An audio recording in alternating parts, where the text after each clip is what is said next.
लोग पढ़ेंगे सिद्धाचार्य सूत्र से द्विघात समीकरण का हल करना। तो हम लोग सीखते हैं इसको। मान लीजिए कि ax square plus bx plus c बराबर 0 एक द्विघात समीकरण है जहाँ a का मान 0 के बराबर नहीं है, क्योंकि यदि ये 0 के बराबर हो जाएगा उस केस में समीकरण जो है द्विघात समीकरण नहीं रहेगा, रैखिक समीकरण बन जाएगा। हम लोग जो है पहले जानते हैं कि विविक्त कर क्या होता है, जान लें। विविक्त कर को हम लोग डी से प्रदर्शित करते हैं और डी बराबर होता है B square minus 4ac। B square minus 4ac को जो है द्विघात समीकरण का विविक्त कर कहते हैं। अब जो है हम लोग पहले जानेंगे श्रीधराचार्य सूत्र। जान लिया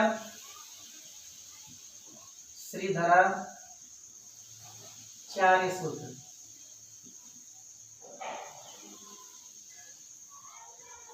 देखिए द्विघात समीकरण है तो x के दो मान होंगे और x के दोनों मान के लिए एक साथ श्रीधराचार्य सूत्र लिखें तो x बराबर होता है minus B plus minus under root B square minus 4ac upon 2a। ठीक है, देखो अब इसको हम लोगों ने अभी ऊपर डी से नोट किया था तो इसको शॉर्ट फॉर्म में ऐसे भी आप लिख सकते हैं x बराबर minus B plus minus under root D upon 2a। ये श्रीधराचार्य सूत्र है, इसको आप लोग जानते रहेंगे। यहाँ से हम लोग एक चीज और जान लें कि कोई भी समीकरण, कोई भी द्विघात समीकरण दिया है तो कब इसके मूल जो है वास्तविक होंगे, कब इसके मूल जो है वास्तविक नहीं होंगे, काल्पनिक होंगे, और कब इसके मूल वास्तविक और समान होंगे। इस बात को जानते हुए आगे बढ़ते हैं, जानते रहेंगे। अगर हम विविक्त कर की बात किए हैं तो विविक्त कर डी बराबर है डी बराबर बी स्क्वायर माइनस 4ac। हमें जो है द्विघात समीकरण के अगर मूलों के लक्षण की बात करनी हो, द्विघात समीकरण के मूलों के लक्षण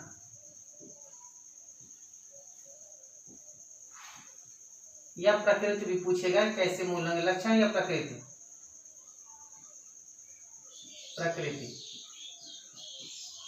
जैसे मान लीजिए जब आपने डी का मान ज्ञात किया, पहली स्थिति जब आपने डी का मान निकाला बी स्क्वायर माइनस 4ac से, तो डी का मान या तो 0 से छोटा होगा, या तो 0 के बराबर होगा, या तो 0 से बड़ा होगा।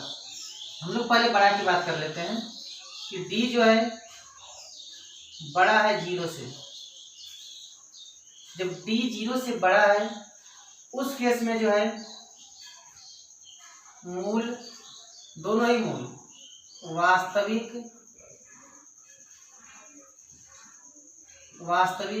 और असमान होंगे। असमान मतलब कि दोनों मूल बराबर नहीं होंगे। डी जो 0 से बड़ा हो जाए तो मूल जो है वास्तविक होंगे और असमान होंगे। अब देखिए डी 0 से बड़ा होने के साथ साथ दो स्थितियां यहाँ पर आ सकती हैं। डी जो है पूर्ण वर्ग संख्या भी हो सकती है और डी जो है पूर्ण वर्ग संख्या नहीं भी हो सकती है। तो इसी बड़े में जो है दो बातें और हम लोग कर लेते हैं ए और बी करके, कि डी जो है 0 से बड़ा है और डी एक पूर्ण वर्ग संख्या है, एक पूर्ण वर्ग संख्या है।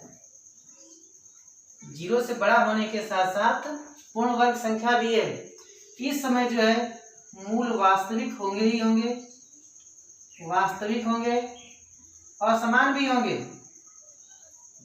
असमान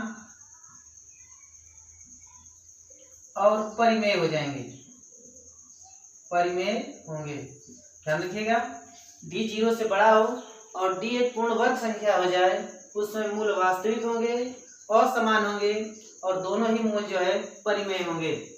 दूसरी बात इसमें हम लोग कर लेते हैं कि डी 0 से बड़ा है और साथ ही साथ डी जो है पूर्ण वर्ग संख्या नहीं है। पूर्ण वर्ग संख्या नहीं है, उस केस में मूल जो है वास्तविक, असमान और अपरिमेय होंगे। याद रखेंगे इसको, कभी परिमेय और अपरिमेय की बात करता है तो इसको भी ध्यान रखिएगा। तो पहली बात हम लोगों ने देखा कि डी जब 0 से बड़ा है तो ये स्थितियां देख लिया गया।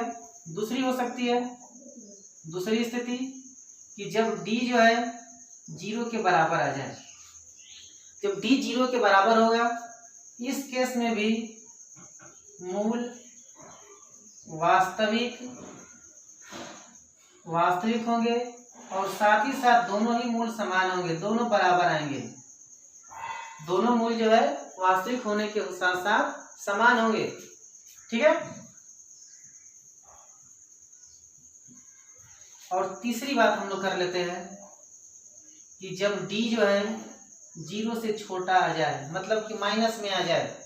जब डी जो है माइनस में आ जाता है या 0 से छोटा होता है, उस केस में मूल जो है काल्पनिक या अधिकल्पित, काल्पनिक लिख रहे हैं, काल्पनिक और असमान होते हैं।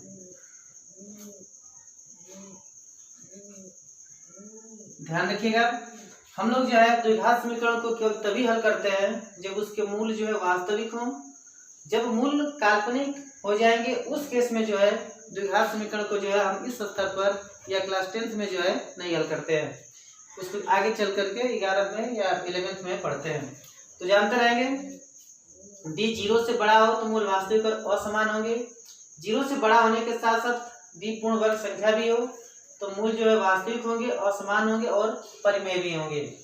अगर डी जो है 0 से बड़ा है और पूर्ण वर्ग संख्या नहीं है, उस केस में मूल वास्तविक और समान होने के साथ साथ अपरिमेय हो जाएंगे। दूसरी बात हमने किया कि जब डी 0 के बराबर हो तो मूल जो है वास्तविक और समान होंगे। और तीसरी बात, जब डी जो है 0 से छोटा आ जाए यानी डी का मान माइनस में आए, उस समय मूल जो है काल्पनिक होंगे और साथ ही साथ असमान होंगे। ठीक है। अब हम लोग जो है द्विघात समीकरण संबंधी जो कुछ और नियम जान लेते हैं, इसके बाद जो प्रॉब्लम करेंगे। जिस मान लीजिए कि आपको दिया हो कि द्विघात समीकरण ax² plus bx plus c बराबर 0 के मूल अल्फा और बीटा हो। द्विघात समीकरण ax² plus bx plus c बराबर 0 है, इसके मूल जो अल्फा और बीटा हैं। तो जानते हैं मूलों का योग यानी अल्फा प्लस बीटा ये बराबर होता है माइनस b/a, या इसको हम लोग लिख सकते हैं माइनस x का गुणांक बटा में x² का गुणांक। और मूलों का अगर गुणनफल निकालना हो अल्फा इंटू बीटा तो आप लिख सकते हैं c/a, यानी अचर पद बटा में हो जाएगा x² का गुणांक। ठीक है, इसे भी जानते रहेंगे। एक छोटी सी चीज और जान लेते हैं, इसके बाद जो है हम लोग इसकी प्रॉब्लम्स को हल करते हैं। तो इसको मिटा करके एक चीज छोटी सी चीज देख लेते हैं। कभी कभी जो है समीकरण के मूल दे करके आपसे पूछा जाता है कि द्विघात समीकरण प्राप्त कीजिए। समीकरण के मूल दिए गए होते हैं, जान लिया। अगर समीकरण के मूल ज्ञात हो, समीकरण के दोनों मूल ज्ञात हो द्विघात समीकरण के, तो आप कैसे जो समीकरण प्राप्त करेंगे तो जानते रहिएगा। समीकरण लिखने के लिए आप क्या करेंगे, जब मूल ज्ञात हो x² माइनस मूलों का योग, दोनों मूलों को जोड़ देंगे, योग इंटू x प्लस मूलों का गुणनफल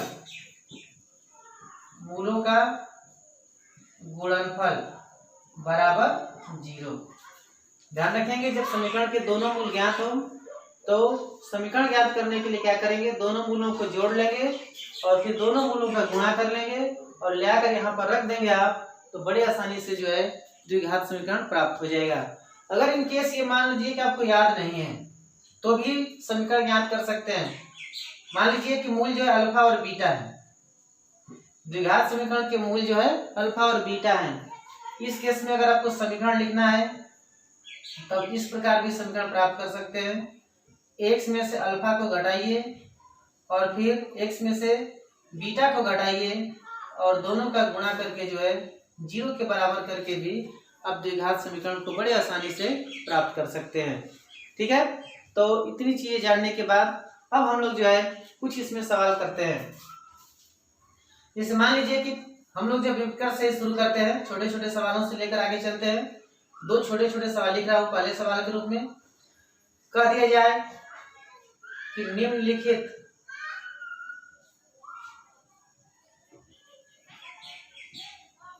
लिखित द्विघात समीकरण के विविक्त कर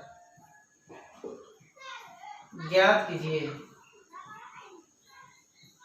दो छोटे छोटे सवाल इस पर करते हैं फिर आगे बढ़ते हैं। जैसे पहला सवाल हो जाएगा 3x square minus 8x plus 5 is equal to 0। और दूसरा सवाल लिख लेते हैं 2x square minus 5x plus 2 is equal to 0। इन दोनों सवालों में जो है हमको जो है केवल विविक्त कर ज्ञात करना है। ध्यान दें, पहले सवाल को हम ले लेते हैं। ये दिया हुआ है 3x square minus 8x plus 5 is equal to 0। इसके लिए विविक्त कर d का मान हमें निकालना है। ध्यान रखेंगे, अगर हम ax square plus bx plus c से तुलना कर दें तो a के स्थान पर आ जाएगा 3, b के स्थान पर है -8 और c के स्थान पर 5 दिया हुआ है। a b c का मान लिख लिया हमने। अब जो है विविक्त कर हो जाएगा, विविक्त कर d बराबर b स्क्वायर माइनस 4ac। सारे मान रख लीजिए। तो d बराबर हो जाएगा b का मान हो गया -8 इसका होल स्क्वायर -4, a का मान हो गया 3 और b का मान हो गया 5। सॉल्व कर लिया जाए तो d इज इक्वल टू हो जाएगा 64। -8 का स्क्वायर हो जाएगा 64। यहाँ मल्टीप्लाई कर लें तो 5 से 15 और 15 चौके हो जाएगा 60। या d इज इक्वल टू लिख सकते हैं 4। तो इस द्विघात समीकरण का विविक्त कर हो गया 4। दूसरे को भी देख लेते हैं। दूसरा सवाल दिया है 2x square minus 5x plus 2 is equal to 0। तुलना कर लें तो a की जगह पर कितना दिया हुआ है 2 दिया है, b की जगह पर कितना है -5 है और c की जगह पर कितना है 2 है। a b c का मान हमने लिख लिया। अब विविक्त कर d बराबर होता है b स्क्वायर माइनस 4ac। ठीक है, मान रख लीजिए। ये हो जाएगा -5 का होल स्क्वायर -4 इंटू 2 इंटू 2। ठीक है, -5 का स्क्वायर करेंगे यह आ जाएगा 25 माइनस इसको मल्टीप्लाई कर लिया जाए 16 घटा दें तो d इज इक्वल टू हो गया 9। इस तरह से जो है हमने दोनों द्विघात समीकरणों के विविक्त कर ज्ञात कर लिए। अब जो है कुछ और इसी तरह के सवाल ज्ञात हल करते हैं जिसमें d का मान ज्ञात करके, जैसे मूलों के लक्षण या प्रकृति की बात करता है। तो हम लोग दूसरा सवाल के रूप में लिख लेते हैं निम्नलिखित समीकरणों के मूलों की प्रकृति या लक्षण ज्ञात कीजिए। लक्षण कहने से मतलब है कि ये बताना है कि मूल वास्तविक होगा, काल्पनिक होगा, समान होगा, असमान होगा, ये सारी बातें। पहला सवाल लिख लेते हैं 4x square plus 12x plus 9 is equal to 0। दूसरा सवाल के रूप में लिख लेते हैं 7x square minus 3x plus 2 is equal to 0। तीसरा सवाल के रूप में लिख लेते हैं 3x² plus 5√3x plus 6 is equal to 0। चौथा सवाल लिख लेते हैं, x² प्लस 2√2x माइनस √5, इसको रूट में हटा दीजिए, इसको लिख लेते हैं 5 इज इक्वल टू 0। यहाँ पर हम लोग इन चार समीकरणों में जो है जो मूल होंगे उनके प्रकृति या लक्षण की बात करते हैं। शुरू करते हैं पहले सवाल से, जिससे पहला ही सवाल है, दिया हुआ है 4x² plus 12x plus 9 is equal to 0। अब हम लोग जो तुलना कर लेते हैं, ax² plus bx plus c बराबर 0 से तुलना कर लें तो a बराबर 4 आ जाएगा, b बराबर आएगा 12 और c बराबर आ गया 9। हम जानते हैं कि d बराबर होता है b² माइनस 4ac। मान रख लिया जाए, b का मान हो जाएगा 12 का वर्ग माइनस 4, a का मान भी 4 है और c का मान हो गया 9।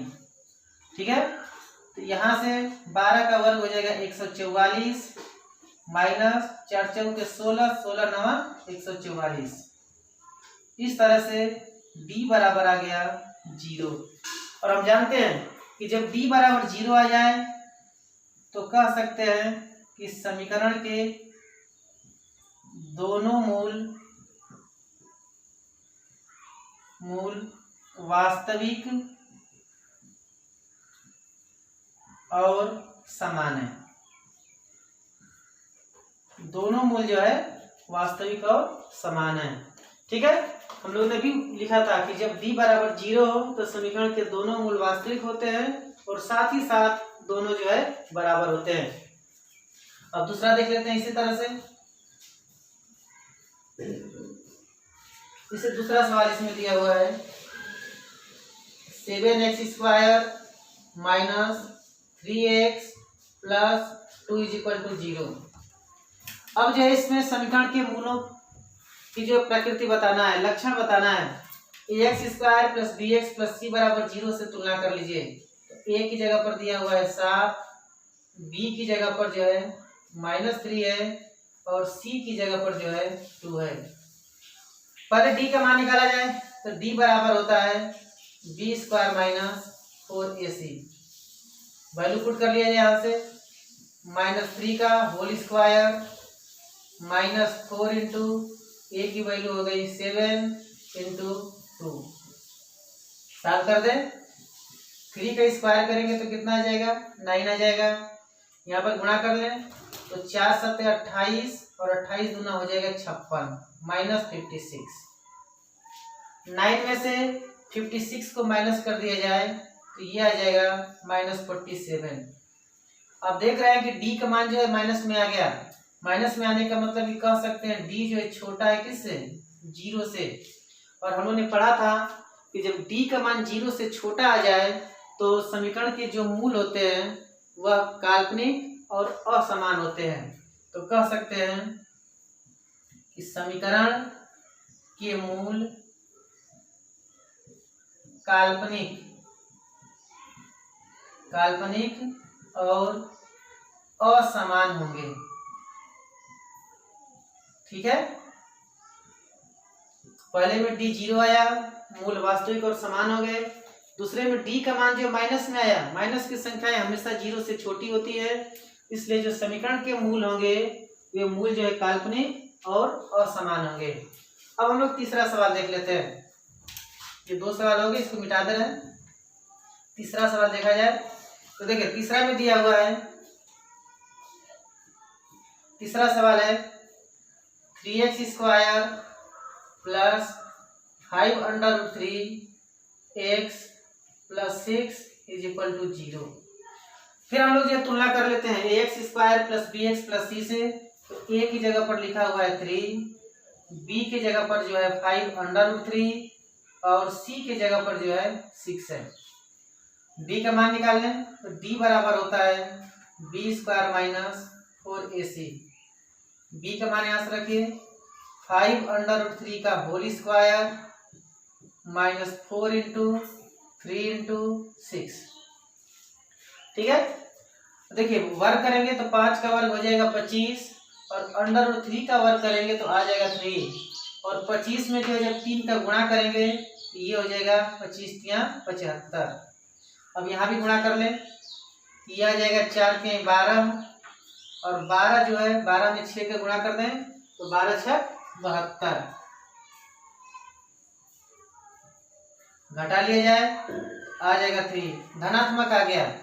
और d का मान धनात्मक आने का मतलब ये हुआ कि हम लिख सकते हैं कि d जो है 0 से बड़ा है, और जब d का मान 0 से बड़ा आ जाए उस केस में जो है समीकरण के जो मूल होते हैं वास्तविक होते हैं और असमान होते हैं। एक चीज और बता दें आपको, ये d 0 से बड़ा होने के साथ साथ जो पूर्ण वर्ग संख्या नहीं है, इसलिए दोनों मूल जो है वास्तविक होंगे, असमान होंगे और साथ ही साथ अपरिमेय भी होंगे।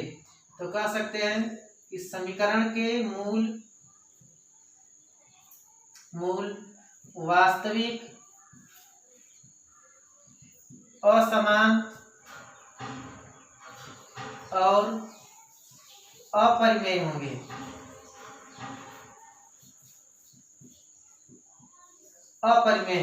अपरिमेय इसलिए क्योंकि d का मान जो एक पूर्ण वर्ग संख्या नहीं है। ठीक है, अब जो है हम लोग इसका आखिरी सवाल भी कर लेते हैं। आखिरी सवाल के रूप में दिया हुआ है, चौथा देख लें। देखिए दिया हुआ है x² plus 2√2 x minus 5 is equal to 0। अब हमें इसमें भी बताना है कि मूलों की जो है प्रकृति कैसी होगी। तुलना कर रहे हैं, यहाँ पर 1 होता है, जब कुछ भी न संख्या लिखी हो तो उसका गुणांक 1 होता है। a बराबर ले लिया 1, b बराबर हो जाएगा 2√2 और c बराबर हो जाएगा -5। अब जो है d का मान लिखिए, d बराबर होगा b² माइनस 4ac।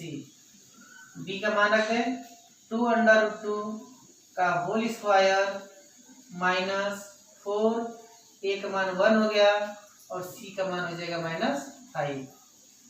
वर्ग कर दें, 2 का वर्ग 4 हो जाएगा, √2 का वर्ग करेंगे तो 2 आएगा और 4 में 2 का गुणा करेंगे तो ये हो गया 8। माइनस तो माइनस में गुणा करिए प्लस होगा और 4 का 5 में गुणा कर देंगे तो 20 हो जाएगा। इस तरह से ये आ गया 28। हम कह सकते हैं कि d जो है बड़ा है किससे, 0 से, और साथ ही साथ जो है यहाँ भी d जो है पूर्ण वर्ग संख्या नहीं है, इसलिए हम कह सकते हैं कि समीकरण के मूल वास्तविक, असमान और अपरिमेय होंगे। ठीक है, तो अभी तक जो है हम लोग इन 4 सवालों में जो समीकरण के मूल हैं उनके प्रकृति की बात किए हैं। अब हम लोग आगे जो है कुछ समीकरणों को जो है सिद्धाचार्य सूत्र से हल करने का कोशिश करेंगे। तो इसको मिटाते हैं और कुछ और नए सवाल लिखते हैं और लिखने के बाद जो है उनको हम लोग हल करेंगे। ठीक है, कह दिया जाए निम्नलिखित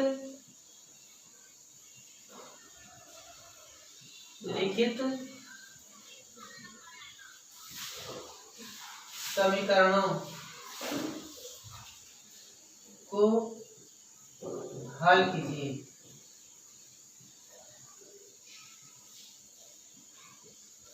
एक चीज और यहीं पर बढ़ा देते हैं, यदि मूल वास्तविक हो। आप तभी हल करेंगे जब समीकरण के मूल जो है वास्तविक होंगे। हम लोग कुछ यहाँ पर समीकरण लिख लेते हैं, 2-4 सवाल लिख लिया जाए। कह दिया जाए 2x² plus 14x plus 9 is equal to 0। दूसरा सवाल लिख लेते हैं 25x² plus 50x plus 12 is equal to 0। तीसरा लिख लेते हैं 2x², इसको बदल लेते हैं 3x² -6x + 2 = 0। और एक चौथा सवाल लिख देते हैं x + 1/x = 3। एक और लिख लें, 5 सवाल हो जाए कम से कम। तो 1/x + 4 - 1/x - 7 = 11/30। हमें जो है पहले ये देखना है कि समीकरण के मूल वास्तविक है कि नहीं है, और जब वास्तविक है तो इसको जो है हम लोग हल करेंगे। तो पहले जो है पहले से शुरू किया जाए। पहला सवाल ले लेते हैं। दिया हुआ है 2x² + 14x + 9 = 0। हमें तभी हल करना है जब मूल वास्तविक है। तो पहले पता करते हैं कि मूल वास्तविक है कि नहीं है।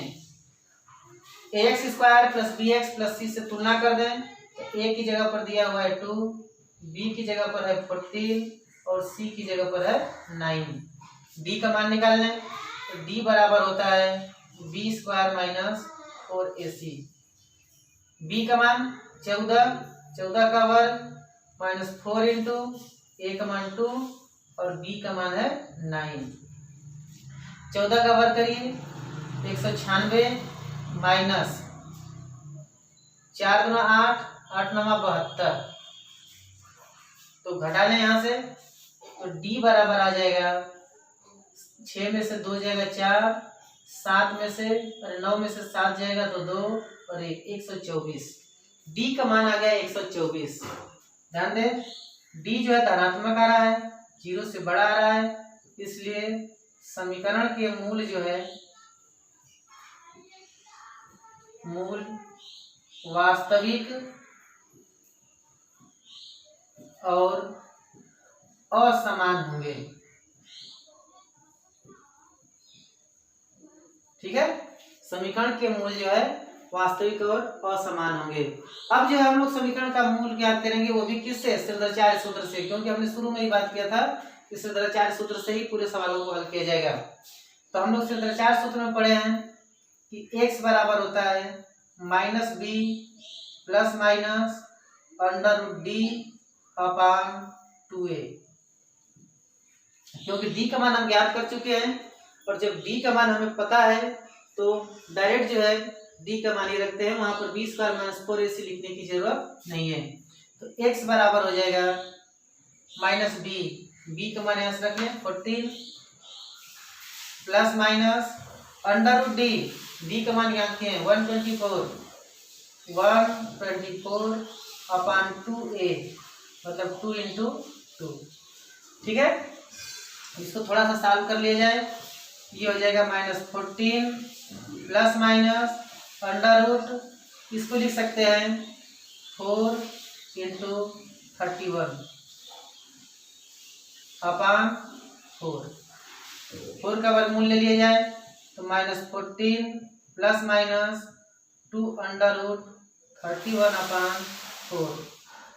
ऊपर से 2 कॉमन ले लीजिए, ये आ जाएगा 2 कॉमन ले लिया तो -7 ± √31/4। 2 से 4 कट जाएगा 2 बार में, ये आ जाएगा -7 ± √31/2। इसलिए समीकरण के मूल हो जाएंगे, दोनों को अलग अलग करके लिख दें तो -7 + √31/2 और दूसरा मूल हो जाएगा -7 - √31/2। ठीक है, इस तरह से समीकरण के मूल निकल गए। एक और हम लोग, चलिए दूसरा आप लोग खुद से करिएगा, तीसरा को हल कर दे रहे हैं, तीसरा चौथा पांचवा तीनों हल कर दे रहा हूं। तीसरा जैसे दिया हुआ है 3x² - 6x + 2 = 0।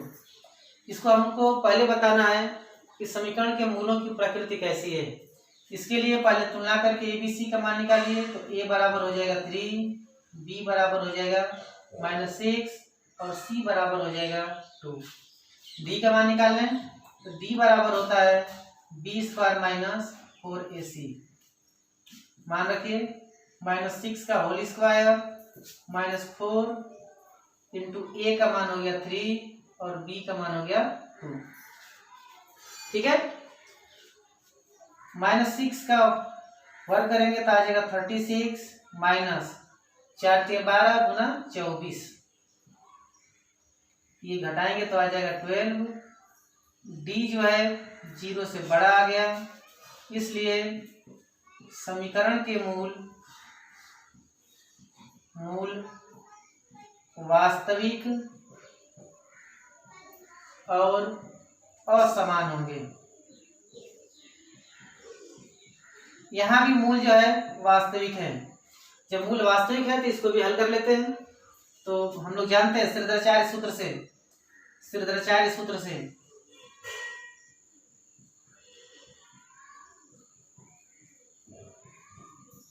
जानते हैं कि x बराबर होता है -b प्लस माइनस √d/2a। ठीक है, मान रख लिया जाए, ऊपर सब मान लिखे हुए हैं। -b की जगह पर -6 प्लस माइनस √ में हो जाएगा 12/2 इंटू a का मान दिया हुआ है 3।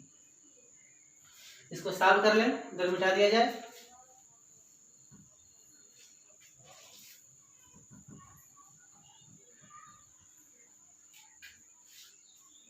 तो ध्यान देंगे, यहां से x बराबर आ जाएगा, माइनस में माइनस से गुणा कर देंगे तो प्लस हो जाएगा 6 प्लस माइनस √12 को लिख सकते हैं 4√2 और 4√3। ये 12 को लिखेंगे 4 इंटू 3, 4 का जो वर्गमूल जो है 2 हो जाएगा, √3 बच जाएगा। अपान में 2 में 3 का गुणा कर दें 6 आ जाएगा। या इसको हम लिख सकते हैं कि x बराबर होगा, 2 कॉमन ले लीजिए तो 3 प्लस माइनस √3/6, ये कट गया 3 आ जाएगा।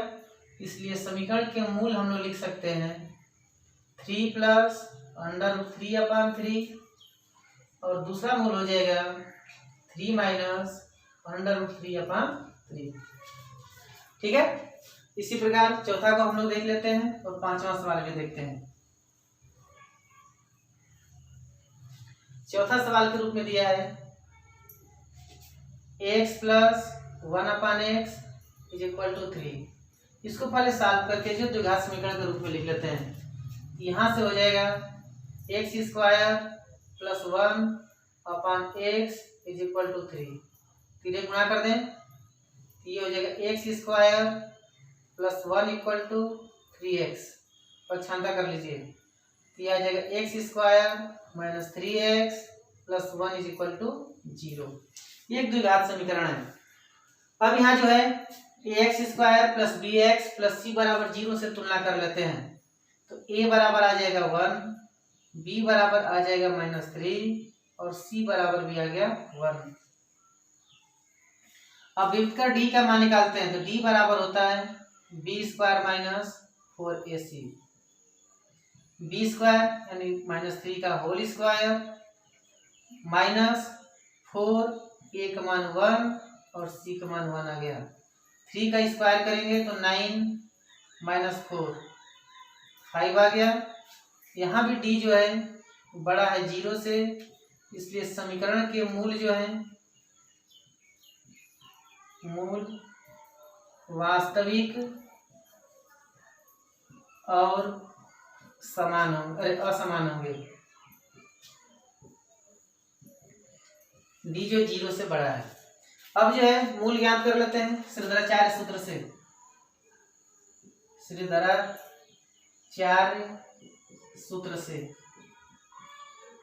सूत्र का प्रयोग कर दिया जाए।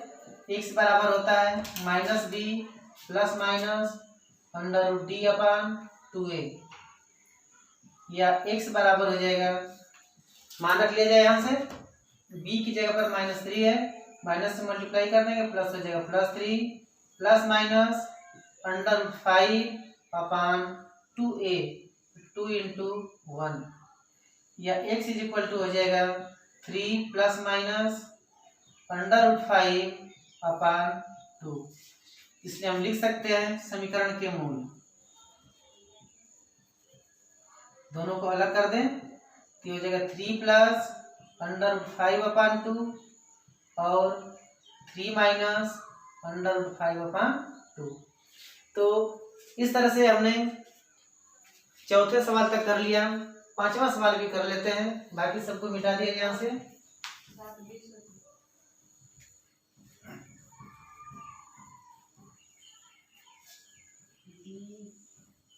इसको भी पांचवा सवाल देख लेते हैं।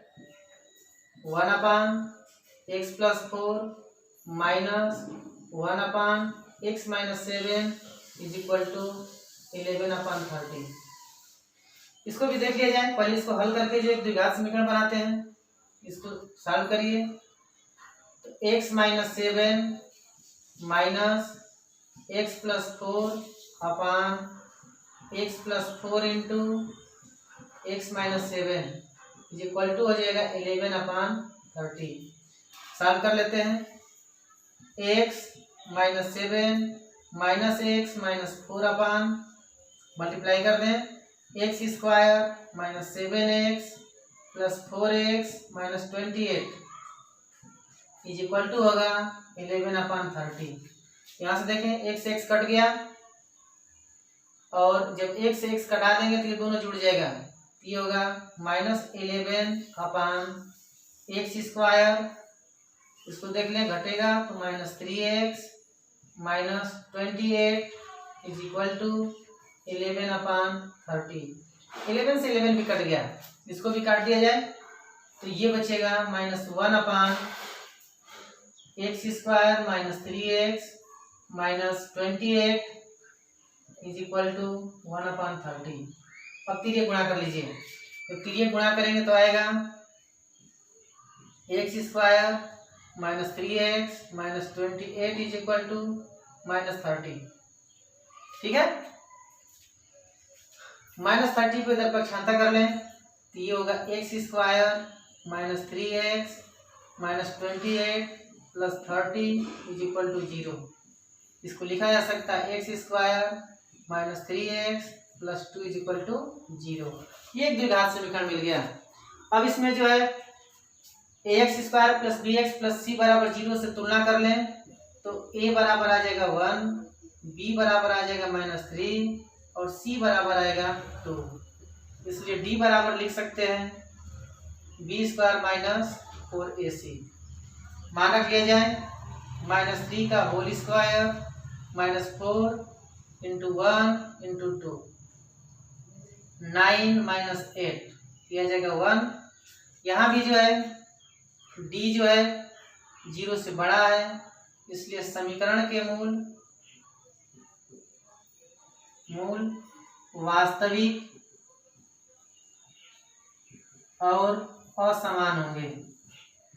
साथ ही साथ ये भी बता दें आपको 1 जो एक पूर्ण वर्ग संख्या है, इसलिए यहाँ पर जो मूल प्राप्त होंगे तो मूल जो है परमेय भी होंगे। देखिए सिरधराचार्य सूत्र से मूल याद करते हैं। सिरधराचार्य सूत्र से हम जानते हैं कि x बराबर होता है -b plus minus under root d upon 2a। -b b का मान यहाँ से रख लें, माइनस पहले से माइनस ये b गुणा करेंगे प्लस में 3 हो जाएगा plus minus under root 1 upon 2 into a का मान भी है 1 दिया जाएगा 3 प्लस माइनस 1 अपान 2। एक बार प्लस चिन्ह ले लेते हैं, फिर एक बार माइनस चिन्ह ले लेते हैं तो ये हो जाएगा 3 प्लस 1 अपान 2 और दूसरा हो जाएगा 3 माइनस 1 अपान 2 4 अपान 2 और फिर 2 अपान 2। इस तरह से आ जाएगा 2 और 1। हम लिख सकते हैं समीकरण के मूल हो जाएंगे, समीकरण के मूल 2 और 1। ठीक है, तो अब जो है एक आध सवाल और कर लेते हैं, फिर जो है बची हुई चीजों को अगली क्लास में देखा जाएगा। तो हम लोग एक दो सवाल और देख लेते हैं, इसको मिटा लिया जाए। इससे कह दें यदि नीचे दिए गए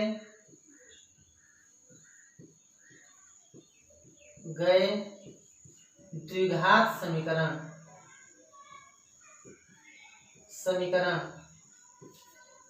के मूल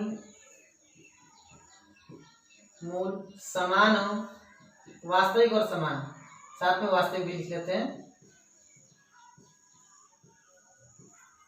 हो तो के का मान ज्ञात कीजिए।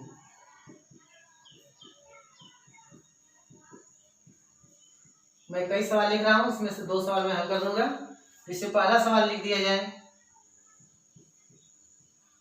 कि x² - 2√5x + 15 = 0। दूसरा सवाल लिख देते हैं 3x² - 12x + k = 0। तीसरा सवाल लिख लेते हैं 2x² + 2x - 3k² = 0। चौथा लिख लेते हैं kx² + k - 1x + -1 = 0। और एक और सवाल लिख लेते हैं पांचवा सवाल के रूप में kx ब्रैकेट में x - 2 + 6 = 0। ये 5 सवाल लिखे हैं, इसमें से मैं 2 सवाल कर दे रहा हूँ, एक पहला और दूसरा पांचवा। हमको जो है ये दिखाना के का मान ज्ञात करना है जब समीकरण के मूल वास्तविक और समान है। दिया हुआ है kx² - 2√5x + 15 = 0। पहले जो है तुलना करके a b c का मान लिखे, तो a बराबर k, b बराबर हो जाएगा -2√5 और c बराबर हो जाएगा 15। अब हम लोग कह सकते हैं दिया हुआ है कि समीकरण के मूल वास्तविक और समान है। ये दिया हुआ है। मूल वास्तविक और समान कब होते हैं? जब d बराबर 0 हो जाए। इसलिए d बराबर क्या हो जाएगा? 0, या b² - 4ac बराबर 0। मान रख लीजिए b का मान हो गया -2√5 का होल स्क्वायर -4, a का मान हो गया k और c का मान हो गया 15 = 0। होल स्क्वायर कर दें तो 2 का वर्ग 4 हो जाएगा, यहाँ से 5 आएगा, 20 माइनस यहाँ गुणा कर लें तो 15 चौके 60, 60 के बराबर 0, तो 60 के बराबर हो जाएगा 20 के, या के बराबर लिख सकते हैं 20/60, या के का मान कितना आ जाएगा? 1/3। ठीक है। अब आखिरी सवाल के रूप में इसको कर लेते हैं, बाकी बीच के सवालों को हल कीजिएगा आप लोग, कोई प्रॉब्लम नहीं आएगी, इसी तरह से हल कर लेंगे आप लोग। पांचवा सवाल दिया है kx × x - 2 + 6 = 0। देखिए आप पहले तो आप क्या करें कि देखिए यहाँ पर कॉमन लेकर लिख दिए, इसको गुणा कर दीजिए ब्रैकेट के अंदर, तो गुणा करेंगे तो आएगा kx² - 2kx + 6 = 0। अब यह द्विघात समीकरण आपको दिखाई देने लगा। ax² + bx + c = 0 से तुलना कर दें, तो तुलना करेंगे तो a बराबर आएगा k, b बराबर आएगा -2k और c बराबर आ जाएगा 6। विविध कर d का समीकरण के मूल जो है के मूल वास्तविक और समान है। जब वास्तविक और समान है इसलिए d का मान क्या होगा? 0 के बराबर होगा, यानी b² - 4ac बराबर 0। मान रख लें -2k का होल स्क्वायर -4, a का मान हो जाएगा k और c का मान हो जाएगा 6 बराबर 0। इसको लिख सकते हैं 4k² - 24k = 0। 4k कॉमन ले लीजिए, तो 4k कॉमन ले लें तो बचेगा k - 6 = 0। ध्यान देंगे k का मान 0 के बराबर नहीं हो सकता है, यहाँ से k बराबर 0 नहीं ले सकते, क्योंकि जब k का मान 0 हो जाएगा तो ये समीकरण जो द्विघात समीकरण रहेगा ही नहीं। इसलिए हम लिख सकते हैं k - 6 बराबर 0, या k का मान कितना आ जाएगा 6 आ जाएगा। ठीक है, k का मान 6।